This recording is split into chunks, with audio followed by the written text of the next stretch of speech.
Udah besar kan ya? Udah besar. Nggak mungkin anakmu kan perempuan usia 3 tahun misalnya kan. Iya. Sebut gadis nggak? Ya enggak lah. Balita kan? Balita. Balita bukan gadis. Bisa dikatakan gadis itu sangat cantik kan? Tapi menurut Kainama itu gadis itu anak balita.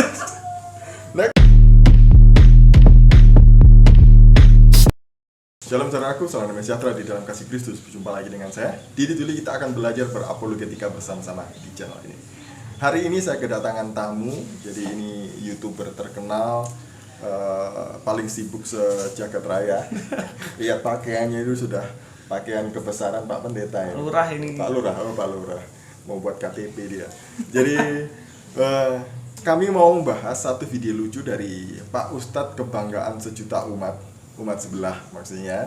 Nah, dia mengatakan bahwa Ribka dinikahi oleh Ishak itu usia 3 tahun. Ini bukan pertama kalinya dia ngomong begitu, dan polemikus muslim juga bukan pertama kalinya membahas ini, kan sudah sering. Jadi memang mereka itu mempropagandakan suatu berita hoax berulang-ulang supaya dianggap sebagai kebenaran. Nah, oleh karena itu tugas dan tanggung jawab para apologet Kristen adalah membenarkan juga, menanggapi berulang-ulang, Meluruskan ya. Meluruskannya. Jadi begitu. Jadi gimana, Bro? Iya, memang benar. Jadi kayak nama bilang kalau si Ribka ini udah nikah di umur 3 tahun, Mas, kita denger aja dulu, Mas. Ya, agak Saya denger ya. Itu muter aja, dari itu ke itu aja. Nabinya orang Islam tuh menikahi anak kecil. Padahal dia kalau buka Sefaria, kitabnya Sefaria, Talmud, Targum, Midrash, dia baca Rebeka, istri dari Bapak Ishak itu. Ishak artinya tertawa, putra dari Abraham. Baraha, berkat, manusia, bapak dari semua bangsa itu. Anaknya namanya Ishak, artinya tertawa. Menikahi Rebeka ketika beliau itu berusia 3 tahun lebih 10 hari.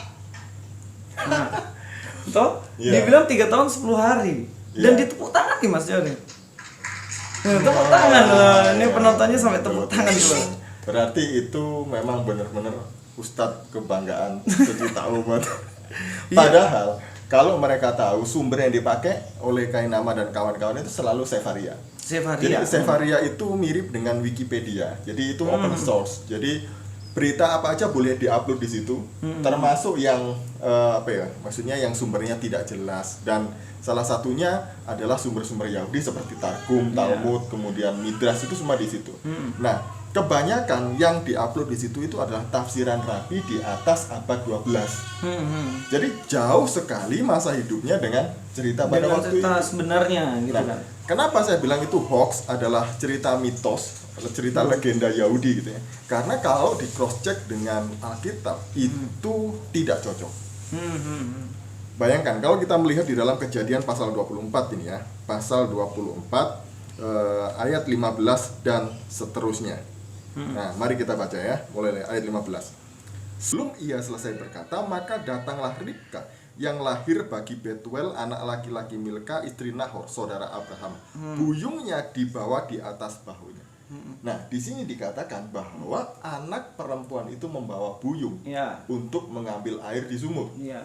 Kira-kira kalau itu anak 3 tahun yang mungkin juga baru bisa berjalan pun masih baru lurus dan kemudian baru belajar lari gitu ya. Mungkinkah dia membawa buyung di atas bahunya dan kemudian dia pergi ke sumur yang jauh? Ya nggak mungkin lah.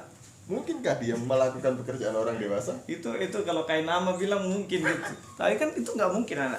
Sekarang bawa satu ember kecil aja kan nggak mungkin. Apalagi buyung. Buyungnya aja kan terbuat dari tanah tuh, dari tanah liat. Bawa buyungnya aja sudah berat, apalagi diisi air. Iya benar. Nggak mungkin itu. Nah itu kan. Jadi logikanya Sefaria itu nggak nyambung jika di cross check kan dengan Alkitab. Iya, karena Sefaria tadi kan bukan buku ya. Ya, bukan. Itu Kan kan Sefaria situs di internet, yang open bisa source. diedit. Nah, semua orang bisa nulis dan taruh di situ. Iya. Nah, gitu. Dan kemudian ayat ke-16 ini lebih jelas lagi.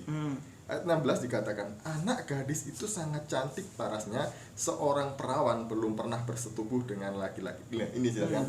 Anak gadis itu dikatakan gadis, perawan belum bersetubuh dengan laki-laki. Gadis itu usia berapa sih?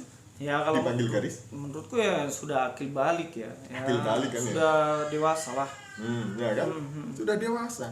Makanya dikatakan di sini seorang perawan. Nggak mungkin anak balita, anak batita, kalau 3 tahun kan batita Iya, ya. dipanggil Atau ya. enggak balita lah ya. Dipanggil seorang perawan atau gadis kan nggak mungkin. Ya nggak mungkin lah. Iya. Masa anak kecil panggil, anak perawan, anak gadis, nggak lucu. Dia masih mama minum susu. Mama Kan minta nggak susu gitu. minta susu. Mama ambilin makan, dia bilang anak gadis perawan kan nggak Iya. mungkin. Gitu loh. Jadi ini sebenarnya memang saya setuju sama Mas Didit bilang bahwa nggak mungkin ini berbicara tentang anak yang masih kecil 3 tahun 10 bulan tuh nggak mungkin Mas. Nggak mungkin. Nah, kemudian di ayat kalimat selanjutnya dijelaskan lagi, ia turun ke mata air itu dan mengisi buyungnya lalu kembali naik. Nah, lihat kan, dia turun berarti kan itu tempat itu ada di Atas. gunung. Gunung kan di atas. Terus? Kemudian dia turun bawa buyung, ambil nimbal air, lalu taruh di bahunya. Dia naik lagi. Iya. Anak 3 tahun mungkin Nggak mungkin lah. mungkin kan Nggak ya? mungkin. Nggak mungkin. Maka dari itu sumber Sefaria ini tidak bisa dijadikan patokan sebuah kebenaran Iya. untuk menafsirkan Kejadian 24 ayat 15 dan seterusnya. Tapi memang gini Mas, menurutku tuh mereka itu nggak terbiasa dengan cross check referensi ya. Jadi kayaknya gini, apapun yang tertulis di dalam internet, apapun yang dia baca, dia nggak peduli ini berita yang nulis siapa, yang nulis siapa, bener apa enggak, sumbernya dari mana. terus nggak diteliti sendiri pakai logika gitu loh. Ini mungkin nggak ya gitu. Nah inilah yang mengakibatkan mereka itu pada akhirnya percaya aja begitu dibilang kayak 3 tahun 10 bulan dia itu dinikahkan sama Ishak. Masa bagaimana cara berpikirnya bagaimana gitu loh. Kan itu jelas-jelas keliru, apalagi di sini ayat 19 nih kalau aku lihat ya. 18 dulu sebelum Oh 18 disebut. oke. Jawabnya, minumlah Tuan, maka segeralah diturunkannya buyungnya itu ke tangannya serta diberinya dia minum. Ya. Nah, anak kecil Memberi menurut minum. Kainama itu bisa berkomunikasi selayaknya orang dewasa. Kan nggak mungkin juga kan? Iya. Nggak mungkin. Maka yang benar adalah dia itu adalah gadis seorang perawan. Udah Ya kan? besar. Udah besar. Masa anak bayi bisa berkomunikasi Komunikasinya sebagaimana orang lancar. dewasa kan? Iya. Nah, ayat 9 gimana? Di ayat 19, di ayat 19 itu yang bilang, baiklah untuk unta-untamu juga kutimba air sampai semuanya puas minum. Dia timba air untuk unta-unta, kasih makan. Banyak berarti Kasih kan? minum unta. Berapa Unta banyak coba? Iya, dia timbakan, dia kasih minum unta-unta anak 3 tahun. Sedangkan dia mau minum susu aja masih diambilin kan. Minum sendiri aja, makan aja baru diambilin kan, belum Iya. bisa ngurus keperluannya sendiri kan. Iya. Nah ini ngasih unta-unta rombongannya Abraham. Iya. Baru setelah itu ternaknya dia, ternaknya bapaknya kan. Nah berarti dia naik turun ke sumur itu berkali-kali dong, nggak sekali. Iya. Dan ini mustahil bisa dilakukan oleh anak usia 3 3 tahun. tahun ya. Nah kan logikanya begitu ya. Jadi gini loh, kan Ustadz Kainama ini ngomongnya dulu kan lulusan Haifa S3 kan, doktor gitu. Masa iya dokter tidak punya sumber primer satupun loh? Satupun sumber primer nggak punya. Nggak punya. Selalu pakai apa rujukannya? Google. Susahnya gini Mas, kalau ambil sumber primer, dia nanti akhirnya mau bikin hoax kan nggak bisa, karena sumber yang sekunder tuh pasti banyak hoaxnya kan. Iya. Nah kalau primer kan udah pasti itu nggak mungkin dijelaskan anak 3 tahun 10 hari menikah dengan Isa, kan nggak mungkin Iya. sumber primer gitu kan. Karena sumber primer pasti tidak akan bertentangan dengan Alkitab. Betul. Makanya dia ambil yang memang bertentangan dan cilakanya pasti tulisan-tulisan abal-abal gitu. Tulisannya abal-abal. Gini nanti kita yang disalahkan sama dia. Dia akan reaction kita. Seperti di video ini dia juga nyalakan saya kan katanya. Nyalakan apa, Mas? Katanya saya dipermalukan oleh DY katanya. Ini kali ini kamu malu katanya. Dia Padahal malu, sumbernya sama dari Sefaria juga. Saya sumber gak jelas. Masih ada lagi nggak Mas? Kalau Mas? Nah, ya ini aja sih. Kalau Yang- saya ada, Nah, saya tambah gimana? lagi ya. Jadi itu kan kondisinya setelah hambanya Abraham datang, ketemu sama orang tua dari Ribka ini ya. Kemudian kan ditanyain, Ribka ini mau apa enggak ikut? Dan kemudian ternyata Ribkanya mau. Akhirnya dibawa balik ke Ishak tuh. Nah itu di ayat yang 62 tuh. Ayat 62. Adapun Ishak telah datang dari arah sumur Laharoi. Ia tinggal di tanah Negeb. Menjelang senja, Ishak sedang keluar untuk berjalan-jalan di padang. Ia melayangkan pandangnya, maka dilihatnya ada unta-unta datang. Ribka juga melayangkan pandangnya dan ketika dilihatnya Ishak turunlah ia dari unta. Jadi di sini langsung ketemu kan, waktu di bawah ini nggak mungkin bertahun-tahun ya, paling beberapa hari atau beberapa minggu gitulah ya, bisa sebulan mungkin, tapi jaraknya nggak jauh. Di 65 katanya kepada hamba itu, siapakah laki-laki itu yang berjalan di padang ke arah kita? Jawab hamba itu, dialah tuanku itu. Lalu Ribka mengambil telekungnya dan bertelukunglah ia. Kemudian hamba itu menceritakan pada Ishak segala dilakukan. Lalu Ishak membawa Ribka ke dalam kemah Sarah ibunya dan mengambil dia menjadi istrinya. Ishak mencintainya dan demikian ia dihiburkan setelah ibunya meninggal. Kemudian masuk ke dalam tempat di mana seharusnya suami istri di situ dia memiliki hubungan. Masih 3 tahun nggak ada lah kepikiran kayak gitu, bener nggak? Ya, nah di sini aja kan ayat yang ke-63 ini kan dikatakan 64 dikatakan dia turun dari untanya. Iya, turun dan untanya dia sendiri. Meskipun dia kalau unta itu kalau ada tuannya yang naik turun itu kan dia harus ini dia apa Iya. dulu kan tetap aja itu tinggi. Nggak mungkin dilakukan oleh seorang Iya, anak usia 3 terus tahun bertelekung, juga. Bertelekung, bertemu dengan laki-laki Terus dia langsung jatuh jatuh cinta. cinta. Mungkin juga anak 3 tahun. Apa nggak kaget tuh? 3 tahun jatuh cinta sama kayak nama. Ya kan nggak mungkin gitu.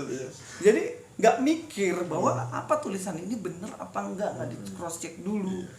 Dan kemudian setelah ini mas, logikanya kan setelah bertemu ini kan hamil. Si Ribka hamil. Hamil 2 anak kembar lagi di dalam perut. Iya. Umur 3 tahun hamil anak kembar. Sekarang gini, dia ya mohon maaf PMS aja belum kan. Ya iya. Nggak mungkin kan terjadi itu 3 tahun terus ngurus 2 anak lagi. Umur berapa dia ngurus Esau sama Yakub itu loh, umur berapa coba saya tanya. Hitung aja mereka ya telat 3 tahun untuk punya anak lah, 5 tahun punya anak 9 bulan 1 tahun lah, umur 6 tahun ngurus 2 anak kembar.